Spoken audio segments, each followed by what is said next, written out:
Il est 8h15 sur l'antenne de Radio Classique et de LCI. Je suis ravi de vous retrouver. Christian Jacob, est-ce que vous vous préparez à la dissolution? Est-ce que vos troupes se préparent à cette éventualité?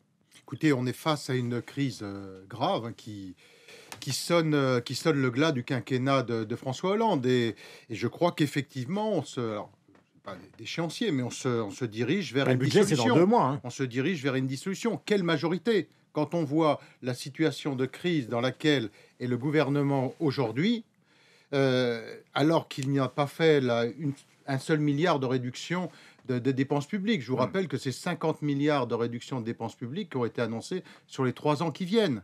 Pas 1 milliard de réduction de dépenses publiques. Le gouvernement est déjà en crise, mais bon, la dissolution, c'est la décision du président de la République. Enfin, vous avez l'expérience politique. Vous savez bien si derrière les mots de départ de Montebourg, que vous avez peut-être vu hier soir sur TF1, il y a l'envie de s'organiser avec Mélenchon, Duflot, les autres, et des parlementaires qui sont les frondeurs pour faire tomber Hollande. C'est un départ ou c'est une chute qu'il souhaite? Écoutez, ce qui est certain, c'est que je pense que bon, tout ça était dans les germes de la campagne de François Hollande, c'est-à-dire une campagne qui était très anti-Sarkozy, sans projet d'union et de rassemblement de la gauche. Et parler de dissolution aujourd'hui dans un quinquennat avec le calendrier inversé, ça veut dire démission du président. C'est assez compliqué à gérer pour François Hollande, mais s'est mis lui-même dans la nasse en refusant depuis 2 ans de trancher.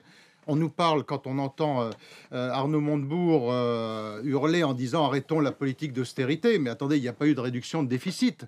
Depuis 2 ans, ce gouvernement n'a pas réduit les déficits.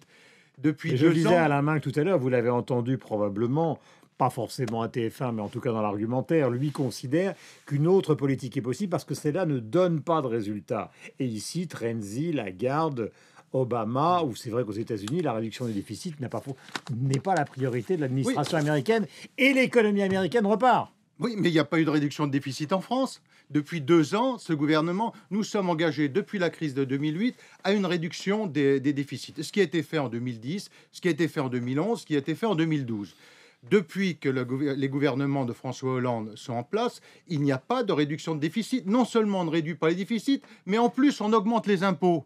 Donc on perd sur les 2 fronts, ce qui fait que l'on a un chômage qui explose, que les entreprises ne retrouvent pas aujourd'hui d'oxygène pour recréer de l'activité.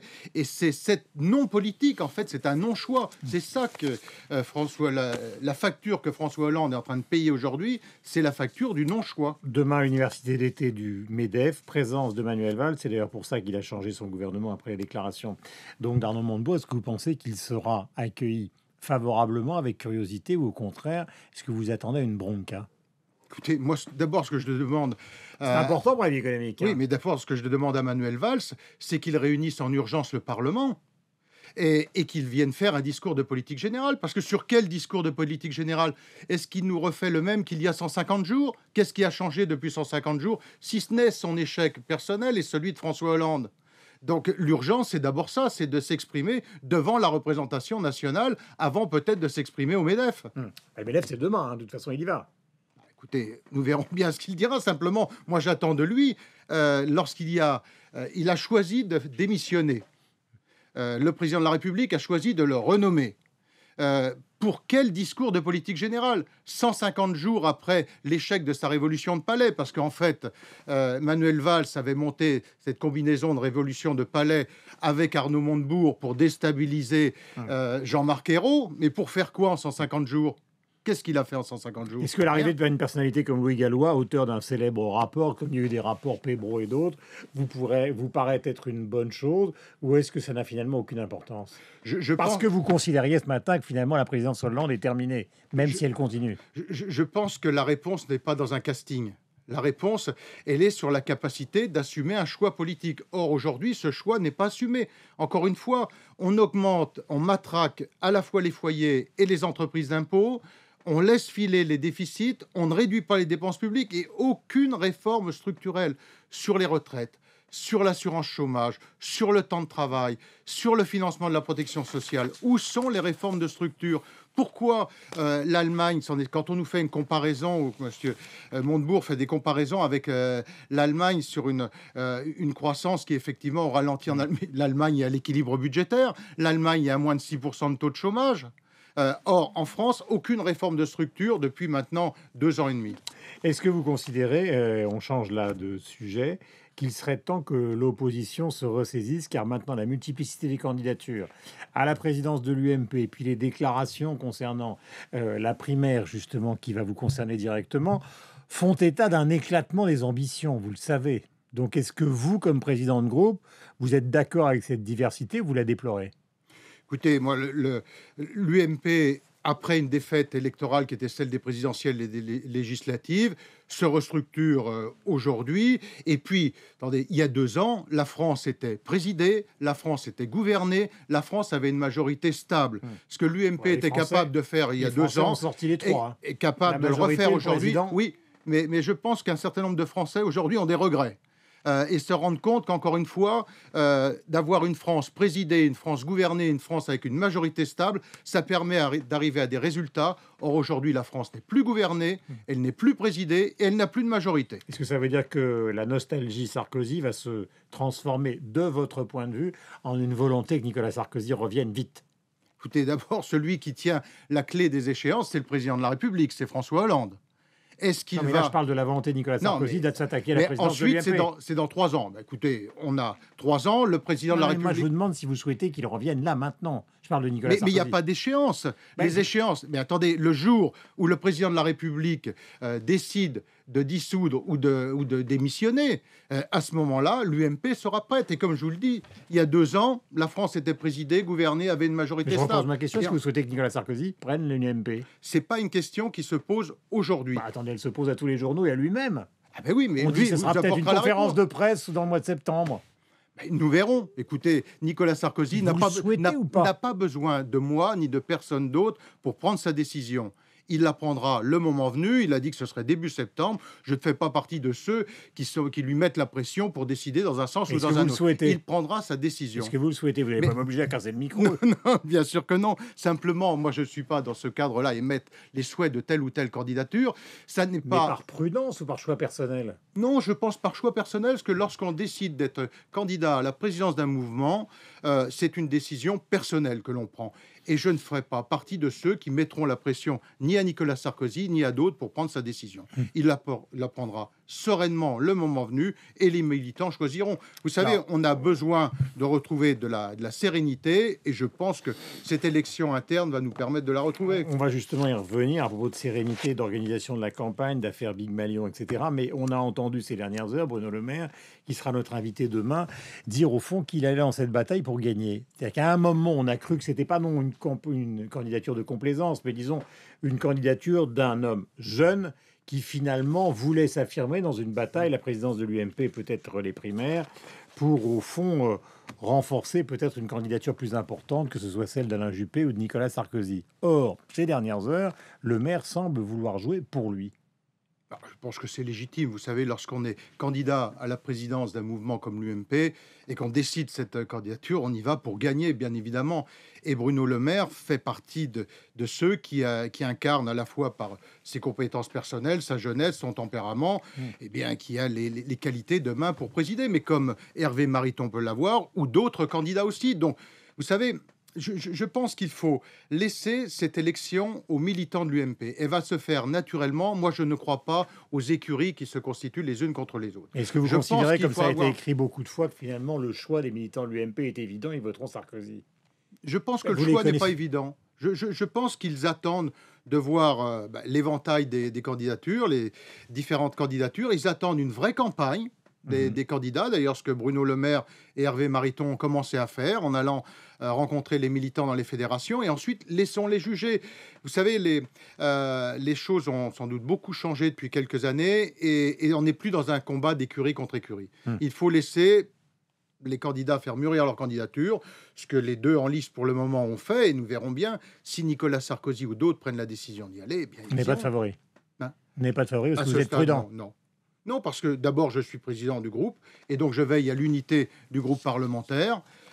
Et ensuite, je pense que ce choix, il ne faut J'ai pas... perçu comme une préférence pour Bruno Le Maire. Il ne faut pas J'ai le voler aux perçu comme une militants. préférence pour Je vous Bruno Le laisse Maire. Oui, vous à vos souriez. perceptions. Où est passé Jean-François Copé? Écoutez, Jean-François est en vacances, à ma connaissance. Bon, après la période difficile, je pense qu'il a lui-même dit qu'il s'astreignait à refaire de la politique autrement, c'est-à-dire qu'il est dans sa ville de Meaux, il est sur le terrain, et on le reverra à un moment ou à un autre sur la scène nationale. Mais laissons-lui un peu de temps. Est-ce que vous le croyez vraiment, ça? Ah oui. Est-ce que vous avez Pardonnez-moi, est-ce que vous avez le sentiment qu'il va revenir ou que sa carrière n'est pas n'est terminée? Je parle de sa carrière nationale. Non, sa carrière nationale n'est certainement pas terminée. Pourquoi? Parce qu'elle fait partie, je le disais à propos de Bruno Le Maire, mais on peut le dire à propos d'autres, de ces gens qui ont à la fois une vraie ambition pour la France, qui ont un tempérament, des qualités et des compétences qui retrouveront à un moment ou à un autre un chemin. Mais pour le moment, il a décidé de se mettre en retrait. Je pense que c'est une bonne décision, mais je crois aussi qu'il reviendra. Concernant l'argent du groupe et l'argent évidemment de l'UMP en général, on a l'impression qu'on attend toujours des révélations, pas au sens sordide du terme, mais disons des informations sur ce qui s'est vraiment passé. On saura quoi quand? Écoutez, pour ce qui est du groupe, c'est tout à fait clair. Pour le parti, je pense que ça l'est aussi. Il y a quand même beaucoup de parlementaires qui ont hurlé en disant... Non, oui, mais il y a eu toutes les explications ont été données, toute la transparence a été faite sur ces sujets. Maintenant, sur le parti de la même façon, puisque le cabinet d'audit a également rendu ses comptes, on va avoir l'élection d'un nouveau président de parti, d'une nouvelle équipe, et voilà. Vous dites c'est clair, mais pour personne c'est clair ce matin. Pardonnez-moi, c'est la rentrée, mais personne ne sait clair. Tout le monde se demande où est passé l'argent. Alors, soit ce sont des meetings qui ont été trop chers, soit les prestataires s'en sont mis plein les poches, mais pour les gens, c'est pas clair. La justice a été saisie, laissons-la travailler. Oui, vous n'avez pas la moindre idée, vous? Non, laissons vous avez la passé de tranquilles vacances, vous n'avez pas essayé de savoir tout ce qu'il y avait à savoir à mon niveau a été su. Ensuite, laissons la justice travailler. Est-ce que vous croyez pour la présidence future, à un moment ou à un autre, à une alliance justement entre Fillon, Juppé, Bayrou? Est-ce que vous croyez que c'est quelque chose qui est en train de se mettre en place secrètement pour lutter contre le retour de Nicolas Sarkozy? C'est votre famille politique. Oui, mais je vous l'ai dit, je ne crois pas à ces combinaisons d'écuries. Je pense que... Ce sont des alliances, ça a toujours existé. Non, mais bien entendu, mais il y a deux échéances à respecter. Il y a l'élection du président de l'UMP, qui sera l'élection des militants, et c'est pour ça qu'il faut qu'il y ait une campagne la plus ouverte possible. Et ensuite viendra un deuxième temps, celui du choix de notre candidat pour l'élection présidentielle. Et dans nos statuts aujourd'hui sont prévus les primaires, et voilà comment les choses vont se dérouler. Mais vous savez, encore une fois, laissons les choses se faire comme elles ont été prévues. Donc, dans 3 mois, nous aurons un président de l'UMP. Ensuite, 18 mois après, les primaires arriveront. L'idée que des centristes pourraient glisser dans le remaniement d'aujourd'hui, un certain nombre d'entre eux, est-ce que ça vous paraît crédible, ou est-ce qu'ils sont d'ores et déjà tous repassés à droite? J'ai pas entendu beaucoup de centristes, pour le dire clairement. J'en ai vous entendu aucun. Ce matin une surprise, Bayrou rentrant dans le gouvernement. Je ne pense pas, en tout cas pour les centristes, écrit dans les journaux, pour les centristes de l'Assemblée, les centristes d'abord ils sont à l'UMP pour une grande majorité. Si on fait référence au groupe UDI, j'ai entendu personne se manifester pour émettre le souhait de rentrer dans une équipe gouvernementale actuellement. Un dernier point, parce que vous avez beaucoup travaillé sur le programme, sauf qu'il semble un peu caduc, les 130 milliards d'économies, quand on parle d'austérité et qu'elle est contestée, vous aviez prévu non pas 50, mais 130. Vous dites que les 50 n'ont même pas été faits. Donc, comment vous pourriez, après une dissolution, faire 130 et en plus des ordonnances? C'est de mettre en place des réformes de structure, je le dis sur les retraites. Mais le chiffre est gigantesque. Mais il est délirant. Reprenons des réformes de structure. Vous savez, sur les retraites, on a fait... Pardonnez-moi, on arrive au terme. On n'a fait aucune réforme. Sur l'assurance, le financement de l'assurance chômage, le financement de la protection sociale. Et sont là les réformes de structure. Rien n'a été fait depuis 2 ans. Il faut revoir le chiffre. On est sur 5 ans. Aujourd'hui, ce qui compte, c'est de redonner des points de compétitivité aux entreprises françaises. Pour ça, il faut travailler sur le coût de travail et sur le temps de travail. C'est-à-dire qu'on se sort des 35 heures, on remet la retraite à 65 ans et non pas à 60 ans comme voulait le faire la gauche, ni même la laisser à 62 ans comme c'est le cas aujourd'hui. Le financement de la protection sociale, on le finance différemment, c'est-à-dire par un système de TVA compétitivité qui permet de faire financer aux produits d'importation une partie de notre protection sociale plutôt que par des cotisations qui viennent toujours plomber le coût du travail. C'est ça les réformes de structure et c'est ce qui n'a pas été fait depuis 2 ans. Est-ce que vous considérez, vous répondez très brièvement, que François Hollande a été une parenthèse dans l'histoire de la Ve République? Oui ou non? Il a été élu et donc à partir de ce moment-là, il faut respecter à la fois les Donc institutions et les... Donc il ira au terme. Ça, c'est sa décision. C'est lui seul qui Mais peut il la reste prendre. un suspense ou pas? Ah, mais attendez, c'est à lui de le prendre. Moi, Il reste un suspense ou pas? Je vous avais... mais le suspense, il est clair, je vous l'ai Enfin, dit. suspense, c'est un mauvais mot pour une histoire politique qui est quand même qui engage le pays. Non, mais simplement, la crise que nous vivons aujourd'hui conduit, de mon point de vue, à la dissolution. Et donc, c'est pas joué. Je pense que ça n'est pas joué, mais c'est François Hollande qui tient les clés. Merci Christian Jacob, bonne journée à vous. Je rappelle Merci que vous à êtes vous. président du groupe UMP à l'Assemblée et que l'information continue chez nos confrères et amis de LCI, évidemment sur l'antenne de Radio Classique.